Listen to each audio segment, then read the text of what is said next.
Good morning, students. I'm well here, and I hope all of you are also well at your home. All of you are studying at your home. Today, we are here to discuss about the final part of chapter number 10, that is reaching the age of adolescence. Students, in the last class, we have studied about then how means what are the changes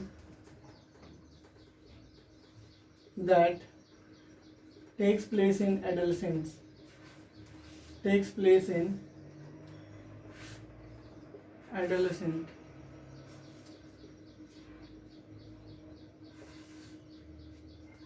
adolescent तो मैंने आपको common changes बताए थे।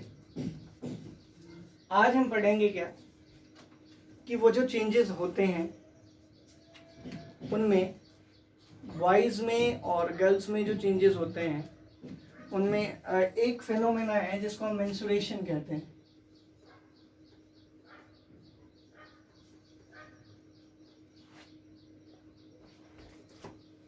ये क्या होता है तो इसके बारे में मैं आपको बताऊं। इट जनरली अकर्स इन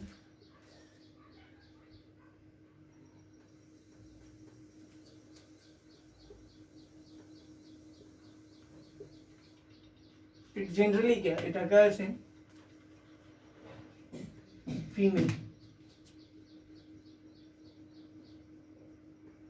ठीक है बेटा। और ये होता क्या है तो हम कहेंगे क्या, मैं आपको एक फेनोमेना बताता हूँ कि जब भी एग रिलीज होता है ओवम से, जब भी एग रिलीज होता है कहाँ से, ओवम से, अगर वो फर्टिलाइज्ड ना हो, अगर वो एग जो रिलीज होता है वो अगर फर्टिलाइज्ड नहीं है तो वो एक थिक ब्लड लेयरिंग के रूप में बाहर आता है और उसी पर्टिकुलर फेनोमेना को हम क्या कहते हैं, menstruation. The unfertilised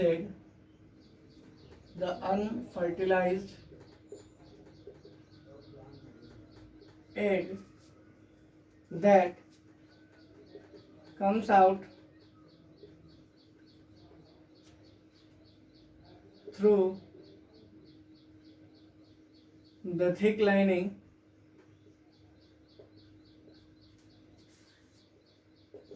of uterus in the form of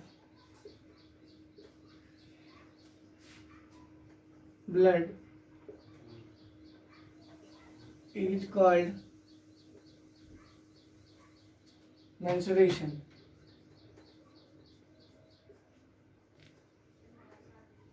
ठीक है बेटा, क्लियर है।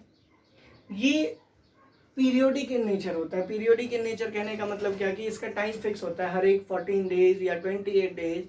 इट अकर्स वंस इन, हम जनरली क्या कहते हैं, it occurs once in a month.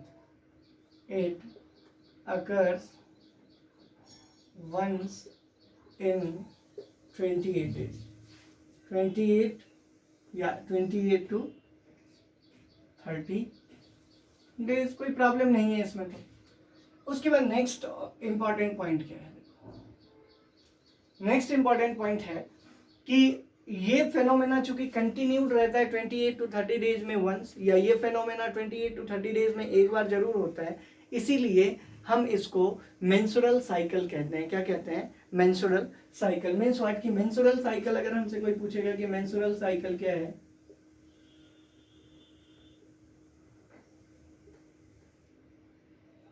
Menstrual cycle के बारे में हम क्या कहेंगे, अगर हम मेंस्ट्रुअल साइकिल की बात करेंगे तो हम कहेंगे क्या, the phenomena of menstruation that occurs periodically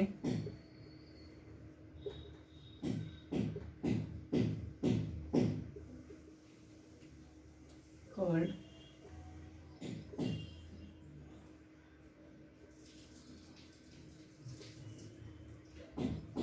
ठीक है, क्लियर है। क्योंकि ये पीरियोडिकली होता है, ये जो है ये किसी निश्चित समय के बाद रिपीट होता है, इसीलिए हम इसको मेंस्ट्रुअल साइकिल कहते हैं। क्या कहते हैं, मेंस्ट्रुअल साइकिल, इसमें कोई प्रॉब्लम नहीं होनी चाहिए। नेक्स्ट पॉइंट क्या है हमारा डिस्कशन का?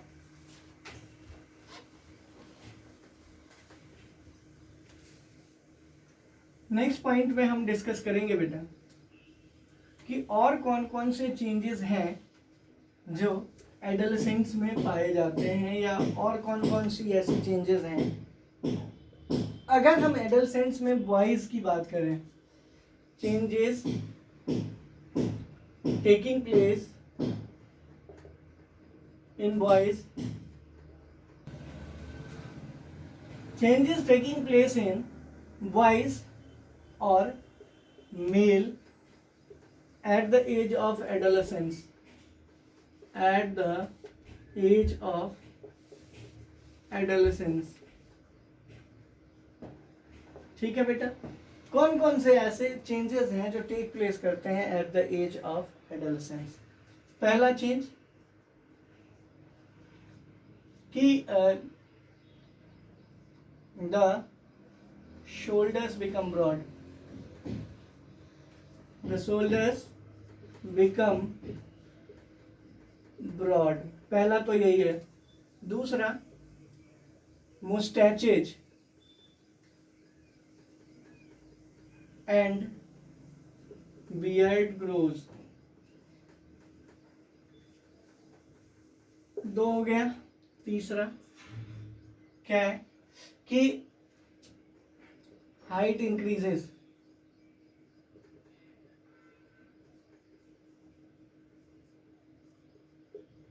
ठीक है। Growth in reproductive part,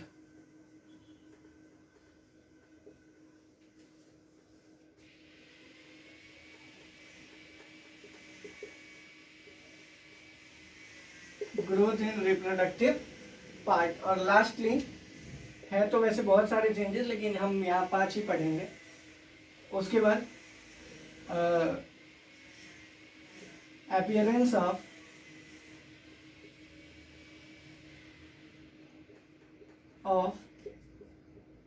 pubic hair in the pelvic areas and on chest and armpit, under armpit।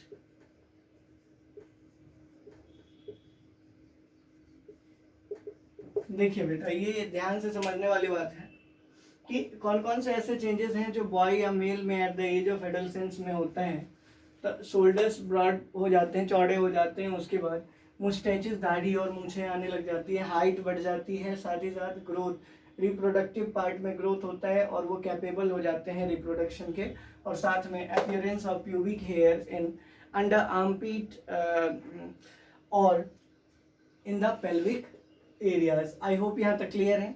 अब नेक्स्ट पॉइंट क्या है कि changes taking place in girls at the age of adolescence. Next point हम क्या discuss करने वाले हैं? Changes taking place in girls at the age of adolescence. Changes taking place in girls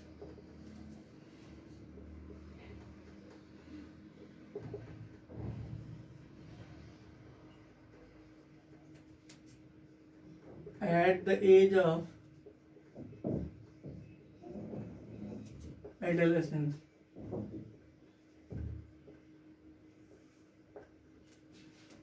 पहली बात, breasts get enlarged।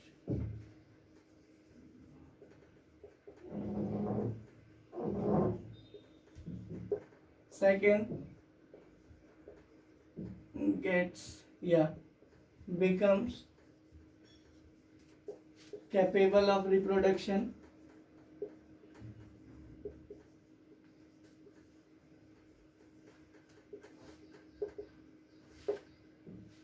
Hips become broader।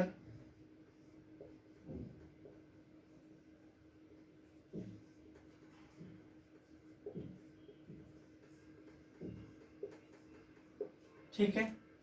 Next,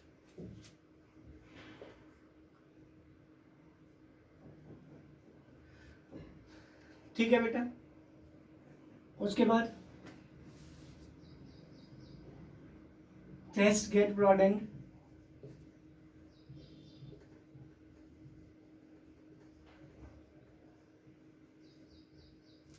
और last में क्या है कि pubic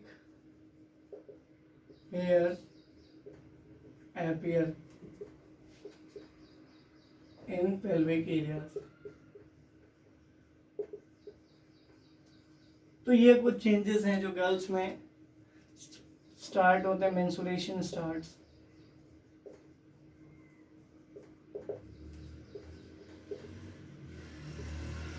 ये ऑनसेट ऑफ प्यूबर्टी का सूचक है, ऑनसेट ऑफ प्यूबर्टी। क्लियर, कोई प्रॉब्लम नहीं है इसमें। ब्रेस्ट गेट एनलार्ज्ड, ठीक है, they become capable of reproduction, hips become broader, chest get broadened, pubic hair appears in pelvic areas और मेंस्ट्रुएशन स्टार्ट, जिसको हम ऑनसेट ऑफ प्यूबर्टी भी कहते हैं। उसके बाद अब क्या है बेटा कि कौन कौन से ऐसी चीजें हैं जो और होती हैं एडोलेसेंस में। What are some more changes that occurs at the age of adolescence. Means what, some more changes occurring in adolescence, some more changes occurring in adolescence। Adolescence में कुछ और जो चेंजेस हैं जो अकर करते हैं वो कौन कौन से। पहला, इंक्रीज्ड एक्टिविटी ऑफ स्वेट, पसीना ज्यादा चलता है, activity of sweat,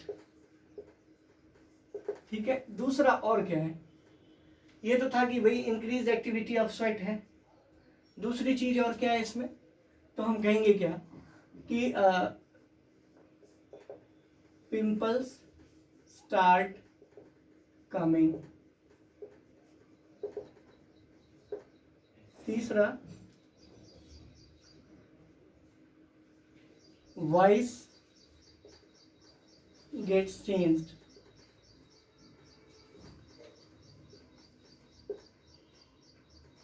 Adam's apple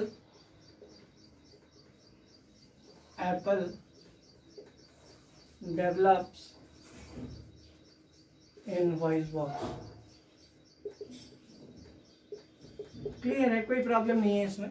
तो ये कुछ ऐसे चेंजेस हैं और इसीलिए ये कहा जाता है some care must be taken for the adolescents. देखो बेटा, इस समय the adolescents are not increasing, not just developing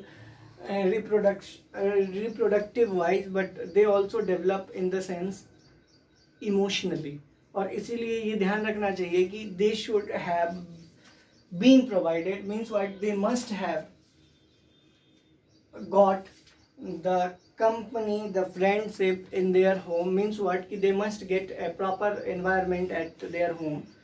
क्योंकि आपको पता है कि ये जो एज है इसमें ना केवल रिप्रोडक्टिवली बल्कि इमोशनली भी एडोलेसेंट्स ग्रो करते हैं, इसीलिए एक प्रॉपर कंपनी की ज़रूरत होती है। कंपनी का मतलब क्या होता है, प्रॉपर साथ की ज़रूरत होती है ताकि कभी भी अकेला फील ना हो।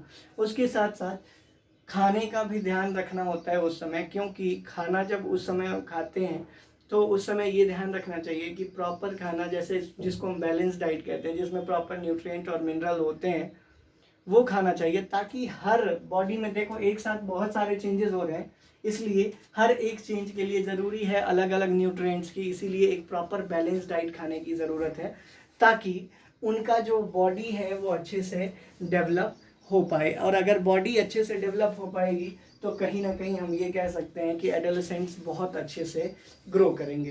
क्लियर है, तो केयर जो लेना चाहिए वो ये कि भाई they should take bath properly and clean their body parts.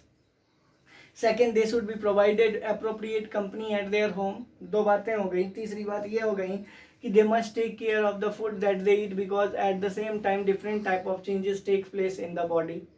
तीन चीज़ें हो गई जिसका ध्यान रखना बहुत ज़रूरी है। तो बेटा इस चैप्टर में इतना ही था जो हमने डिस्कस कर लिया। नेक्स्ट क्लास में जब हम मिलेंगे तो हम चैप्टर नंबर 9 का जो कुछ क्वेश्चन बचा हुआ है और चैप्टर नंबर 10 के जो क्वेश्चन आंसर्स होंगे उनको डिस्कस करेंगे.